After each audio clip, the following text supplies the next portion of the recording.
নমস্কার, কেমন আছো সবাই? আশা করছি সবাই অনেক ভালো আছো আর আমরাও ভালো আছি। আমার আরও একটি নতুন ব্লগে তোমাদের সবাইকে স্বাগত জানাই। আজ হচ্ছে বুধবার আর এখন বাজে সকাল 10টার মতো। তো এখন আমি দুপুরবেলার রান্নাটা করে নিচ্ছি। হাজব্যান্ড আজকে একটু দেরি করেই অফিসে বেরোবে। আর আজকে যেহেতু শ্রমিক দিবস, তো ছেলেদের স্কুল কলেজ তো সব ছুটিই আছে। তো বড় ছেলে যেহেতু বাড়িতে আছে, আজকে ওকে একটু সকালবেলা ব্রেকফাস্ট বানিয়ে দেবো। তো প্রথমেই আমি দুপুরের লাঞ্চটা বানিয়ে নিলাম। সজনা ডাঁটা দিয়ে এঁচোড় দিয়ে একটা ঝোল ঝোল তরকারি মতন করছি। আগের দিন বেশ কয়েকটা কচি কচি ডাঁটা নিয়ে এসেছে হাজব্যান্ড, তো ভাবলাম যে ডাঁটা দিয়ে এঁচোড় দিয়ে একটা ঝোল মতন করা যাক। তো এমনিতে ডাঁটা ছেলেরা খুব একটা ভালো খায় না, কিন্তু এঁচোড়ের সাথে তরকারি যেহেতু করছি তো খেয়ে নেবে। আর এখন তরকারিটা নামিয়ে ফেলেছি, আর এখন একটু আমের চাটনি করে নেব। তো আমাদের আবাসনেরই একটা দাদা ওদের গাছের আম দিয়ে গেছে কয়েকটা। তো আমগুলো ছোট ছোটই আম, কিন্তু পেকে গেছে, কিন্তু আমগুলো মিষ্টি নয়, টক আম যেহেতু। তো ভাবলাম কি আর করব, একটু চাটনি করে নিই। তো চাটনিটাও বসিয়ে দিয়েছি। প্রথমে তেলের মধ্যে একটু পাঁচফোড়ন সম্বারা দিয়ে একটু নুন হলুদ দিয়ে দিয়েছি সামান্য আমের মধ্যে। আর এই যে ঠাকুরের জমে থাকা কয়েকটা বাতাসাও দিয়ে দিলাম। আর এরপরে কিছুটা জল এড করে দিলাম। চাটনিটা নামানোর পরে অনেকে একটু ভাজা মশলার গুঁড়োও দেয়, কিন্তু আমার ওটা খুব একটা ভালো লাগে না। তো আমি এরকম সিম্পলভাবেই আমি চাটনি করতে পছন্দ করি। তো ব্যাস ঝোলটা ফুটে উঠে একটু ঘন হয়ে গেলেই হয়ে যাবে আমের চাটনিটা। আর এদিকে কয়েকটা সিঙ্কে জমে থাকা বাসন ছিল, সেগুলোকেও এবার ধুয়ে নেব। আর এই বাসনগুলো ধোয়ার পরে বড় ছেলের জন্য একটু ব্রেকফাস্ট বানিয়ে নেব। তো গতকাল রাতে একটু আটা মাখা আছে, আর একটু প্রেশার কুকারে আলু সেদ্ধ করে রেখেছি। তো একটু আলু মরিচ আর রুটি করে দেব, ওইটা খেতে চেয়েছে, ওর খুব পছন্দের খাবার এটা। আর সেই সাথে হাজব্যান্ডকেও একটু টিফিনে দিয়ে দেব। আর এরপরে আর একটা কাজ করব, আজকে ইচ্ছা আছে, তো দেখি সময় করতে পারি নাকি। তো এখন বাসনগুলো ধুয়ে আমি আলু মরিচটা বসিয়ে দিয়েছি। সামান্য একটু ঘি পড়েছিল, ঘি আনতে হবে, ঘি প্রায় শেষই একদম। তো ওই যা ঘি ছিল তাই দিয়েই আলু মরিচটা আজকে বানিয়ে নিচ্ছি। আর এর মধ্যে নুন আর গোলমরিচ অ্যাড করে দিলাম পরিমাণ মতো। আর আমার মনে হয় এই আলু মরিচটা পৃথিবীর সবথেকে সহজ রান্না, কেননা একদম 5 মিনিটের মধ্যেই কমপ্লিট হয়ে যায়। আর এটা খেতে কিন্তু বেশ ভালো লাগে, লুচি দিয়ে, পরোটা দিয়ে, রুটি দিয়ে, সব কিছু দিয়েই বেশ ভালো লাগে। আর আমাদের বাড়িতে ব্রেকফাস্টে এটা সবাই খুব ভালো খায়। তো চটপট 5 মিনিটের মধ্যেই হয়ে গেল। আর এবার 2-3টে রুটিও বানিয়ে নিচ্ছি।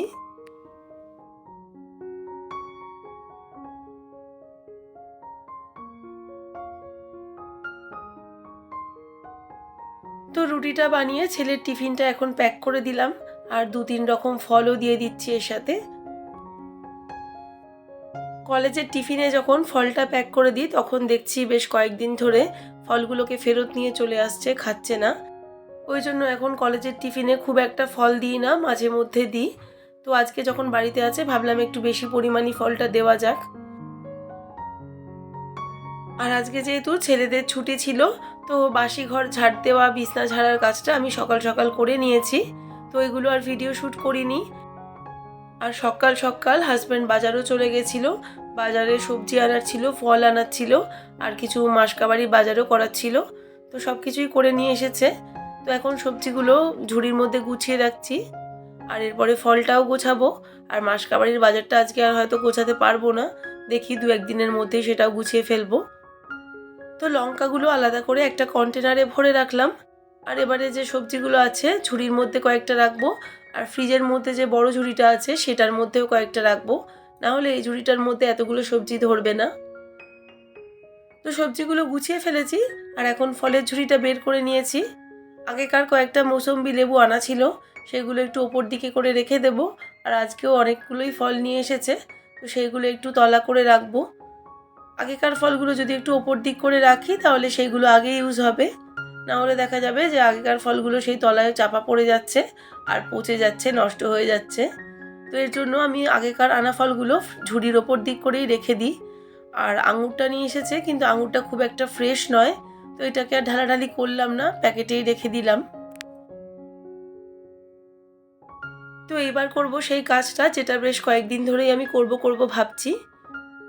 তো কয়েকটা কাঁচা আম এনেছিল 2-3 দিন আগে, তো ভাবলাম সেইগুলো দিয়ে একটা সামার রিফ্রেশিং ড্রিঙ্ক কেন না বানিয়ে নিই। আর যা গরমটা পড়েছে, এভাবে যদি কাঁচা আম দিয়ে একটা সামার রিফ্রেশিং ড্রিঙ্ক আমি ঘরেই তৈরি করে রেখে দিই, তাহলে আর বাজারের ওই প্রসেসড জিনিসগুলো আমাদেরকে খেতে হবে না। আর কোনো মানুষজন এলেও বেশ একটুখানি জলের সাথে মিশিয়ে দিলে খেয়েও তারা বেশ তৃপ্তি পাবে।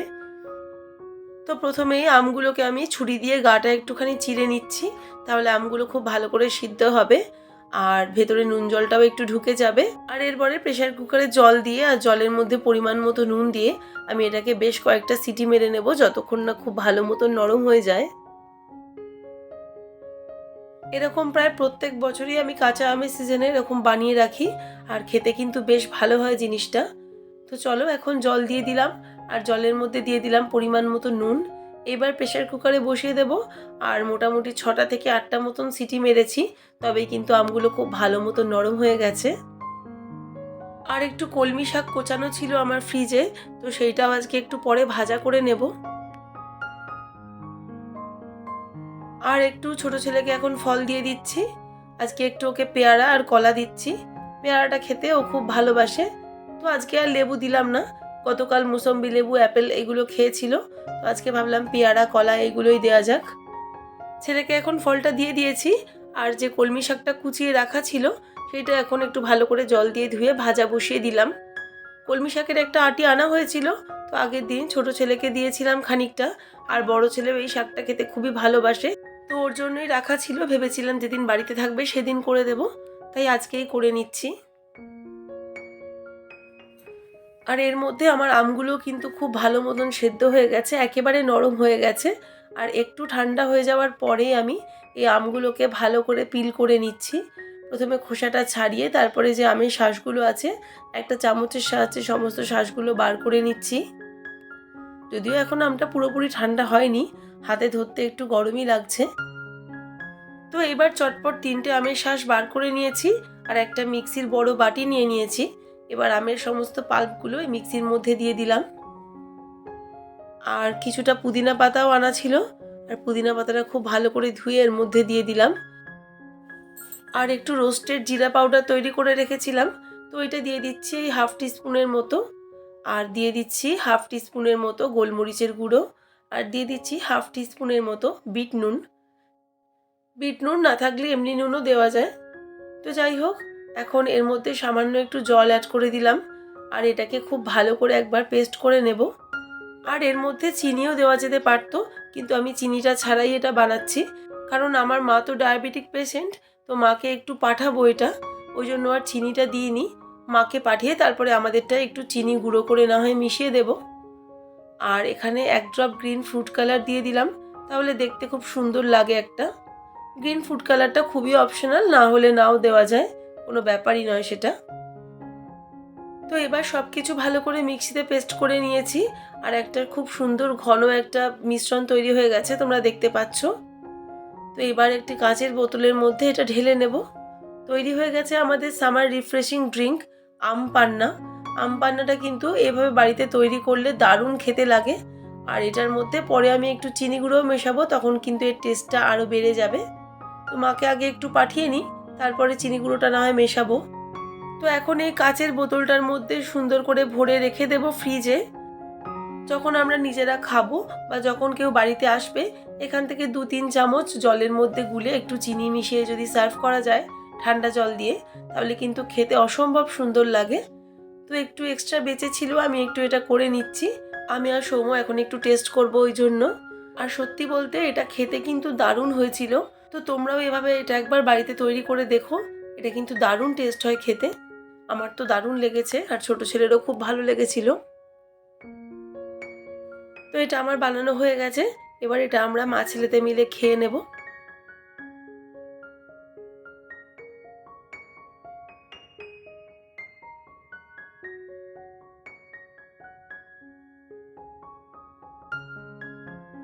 আর এই যে ফ্রিজের মধ্যে বোতলে ভরে তুলে রাখবো, এটা কিন্তু বেশ 15 থেকে 20 দিন বা তার বেশি সময়ও এটা চলে যাবে। আর এখন তো সবার বাড়িতেই মোটামুটি ফ্রিজ থাকে, তো ফ্রিজের মধ্যে এটাকে ভরে মোটামুটি 15-20 দিনের মতন তোমরা এটাকে রেখে দিতে পারবে। আর ফ্রিজে যদি না রাখো, তো সেক্ষেত্রে বাইরে রাখলে এটা 5-6 দিনের মতন মোটামুটি ভালো থাকবে। আর এই গত মাসে আমন্ডের একটা প্যাকেট কিনে এনেছিলাম, তো এটাকে এখন ঢেলে নিলাম। এটা ঢালবো ঢালবো করে আর ঢালাই হচ্ছিল না জিনিসটা, তো এটাকে এখন একটা কন্টেনারে রেখে দিলাম। আর এখন যে কাজটা করব সেটা হচ্ছে লঙ্কাগুলোকে আমি সমস্ত লঙ্কাগুলো বোটা ছাড়িয়ে রেখে দেবো একটা কন্টেনারে। এইভাবে যদি লঙ্কা রাখা যায় তো লঙ্কা কিন্তু কখনো পচবে না, লঙ্কা কিন্তু প্রায় 15-20 দিন বা 1 মাসের কাছাকাছি লঙ্কাগুলো ভালো থাকবে। এভাবে সমস্ত লঙ্কার বোটাগুলো ছাড়িয়ে নেবে, আর কোনো রকম জল দিয়ে ধোয়াধুয়ি করার দরকার নেই। এইভাবে বোটাগুলো ছাড়িয়ে শুকনোভাবে একটা কন্টেনারের মধ্যে চাপা দিয়ে ফ্রিজের মধ্যে রেখে দেবে। তো প্রায় 15-20 দিন বা তার বেশি সময়ও কিন্তু লঙ্কাগুলো দেখবে একদম টাটকা রয়েছে, তাজা রয়েছে, আর পচবে না, একদম ভালো থাকবে। তো এই কাজটা আমি মাঝে মধ্যেই করি, কিন্তু সবসময় করা হয়ে ওঠে না। মাঝে মাঝে লঙ্কাগুলো বোটা শুদ্ধ রেখে দিই তাড়াহুড়োর সময়। তো আজকে ভাবলাম হাতে একটু সময় আছে, তো লঙ্কার বোটাগুলো ছাড়িয়েই রাখি, আর এটা তোমাদের সাথে শেয়ারও করা হয়ে যাবে। তো চলো, সমস্ত লঙ্কার বোটাগুলো এখন ছাড়িয়ে নিয়েছি। এবার একটা ঢাকা চাপা দিয়ে ফ্রিজের মধ্যে তুলে দেব। তো আমার রান্নাঘরের কাজ মোটামুটি আজকে কমপ্লিট হয়ে গেল দুপুর পর্যন্ত। তো এবার ছোট ছেলেকে স্নান খাওয়া করাবো, আর আমি আজকে নিজে খাবো দুপুরবেলা পান্তা ভাত। তো ওই জন্য আগের দিন রাতে ভাত করে রেখেছিলাম। তো চলো, এটাকে ফ্রিজে তুলে দিলাম, আর এখন পান্তা ভাতটা বাটির মধ্যে ঢেলে নেব। কেননা এই যে ডেচকিটা কাজের দিদিকে মাজতে দেবো, কাজের দিদি এক্ষুনি চলে আসবে কাজ করতে। তো ওই জন্য ফাঁকা করে দিচ্ছি ডেচকিটা, আর এই পান্তা ভাতটা বাটির মধ্যে করে তুলে রাখছি। দুপুরবেলা এটাকে ফুলুরি দিয়ে নুন তেল দিয়ে মেখে এটাকে আমি খাবো। কেননা ওই ডাঁটা এঁচোড়ের তরকারি ওইগুলো আমি এখন আর খাবো না। কেন সত্যি কথা বলতে গরমে না এরকম তরকারি খেতে একেবারেই এখন আর ভালো লাগছে না। মনে হচ্ছে যেন একটু জল ঢালা ঠান্ডা ভাত খাই বা একটু টক ডাল খাই, এইসব খেতে ইচ্ছা করছে। তো চলো বন্ধুরা, আজকের ব্লগটা আমি এখানেই শেষ করে দিচ্ছি। আবার ফিরবো নতুন ব্লগ নিয়ে। সবাই খুব ভালো থেকো।